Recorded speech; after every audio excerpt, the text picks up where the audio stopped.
managed to partially cut through the cable to the spotlight, so you have managed to successfully steal 240 volts. They're yours to keep, or you can crawl home with them. Probably best to call it a day, or a night. A long, dark night for the soul. This attention-seeking handbag thief takes his own audience on raids. Perhaps he sells tickets. We don't know. Here he goes. There he goes. Out he comes. Well worth twice your admission. Let's play Spot the Creme. Is it the guy in blue, pretending to be an assistant? Or maybe the lady in red? No, it's this Jean-Luc Picard lookalike. I've got it. No, I haven't. Have it back. Criminals can be outwitted by master sleuths, DNA evidence, facial recognition technology, or sometimes the smallest, most insignificant things, like the safe being emptier than Donald Trump's friend requests folder. You didn't think this one out, did you, pal? This criminal has managed to steal some cash, but he has an unfortunate Achilles heel. He's never quite mastered how to use a zip. Embarrassed, he leaves the booty, never to return in case small children gather and point at him, chanting, "You can't even use a zip, you can't even use a zip." I've had that happen to me, and it really is quite hurtful. Obviously, this is a very wealthy area, because no one seems to be paying the slightest bit of attention to a mound of cash just lying on the ground. These next criminals all share one thing in common, other than being on this show. They're all a bunch of impulsive idiots that fail to think things through. This opening angle looks like the start of a film noir from the 1940s. And here comes an opportunistic thief who sees what he wants and decides to take it. Of course, he didn't think things through, and now 6 women who appear to co-own the scooter have come to reclaim what's rightfully theirs. Jog on, idiot.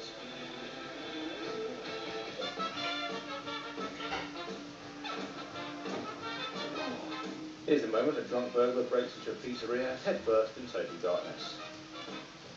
Look at him flailing around in the dark like he's playing blind man's buck at a 9-year-old's birthday party.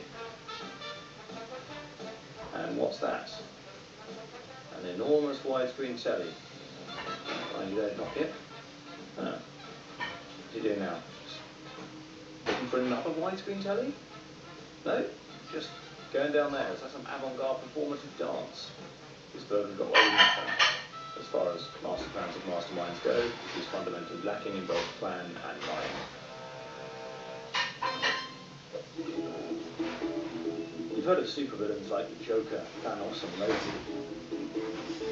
But now poised before the evil might of Prison Doorman.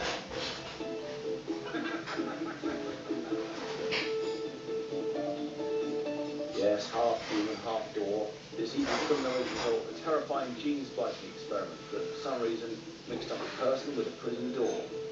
He can't get far, but Prison Doorman doesn't need to with his metal bar powers.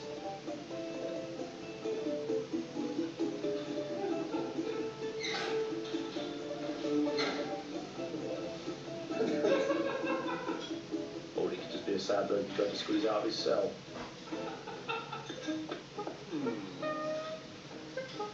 One thing I've learned from perusing hours of footage involving suspicious activity is that far too much of it happens on our very doorstep, which is why I'm getting quotes for a moat.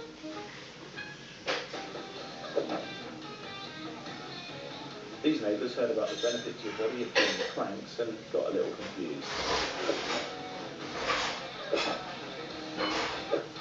It's like the world's worst game of catch. And this woman has a broom. It's planks, not brooms. I guess she got swept up in the moment.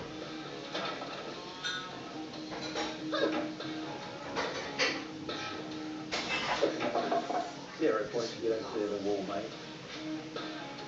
What a crowd though. Capacity of 1 in this stadium. This crooked delivery driver takes a photo of the package as if he delivered it, but then nicks it.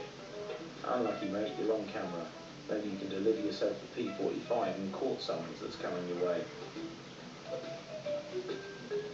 In Australia now, and this delivery driver doesn't even bother bringing the parcel to the door. She just puts the sorry we miss you card on the door and legs it. I'm feeling quite lucky now. All my parcel delivery people have been lovely. I know what you're thinking. You've seen the van and you're thinking, here we go, another delivery driver on the roll. Well, don't jump to conclusions. See? This poor driver is the victim, not the villain. Well, I told you about jumping to conclusions.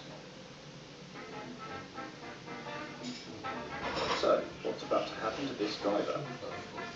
Well, the British countryside has its own way of dealing with criminal behaviour, and this chap's MOT is 2 days on debt. Get that renewed.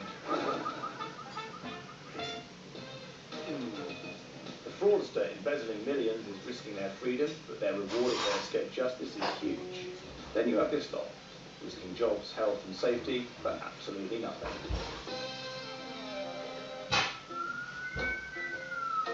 Described by the person filming as like a zombie, this idiot is strolling down the road and picking a fight with an ambulance. Zombies, they have the excuse of actually being dead and driven by an insatiable lust for cannibalism. This guy, well, he's just an idiot. I can't believe I'm defending zombies, but I do believe this bloke is worse.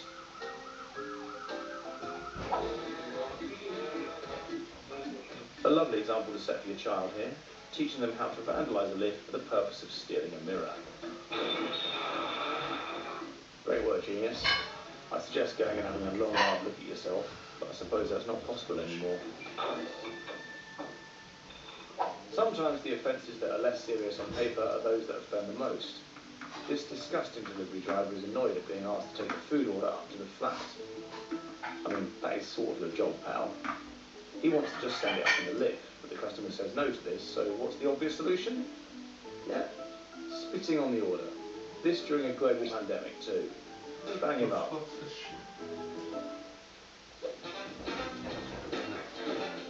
There's taking pride in your work, whatever it may be, and then there's people like this. Yeah, it's not a criminal offence, but it's offensive to treat a precious cargo like ice cream in this way. They should freeze his wages until he can be bothered to do his job properly. I mean, even for us, that's bad.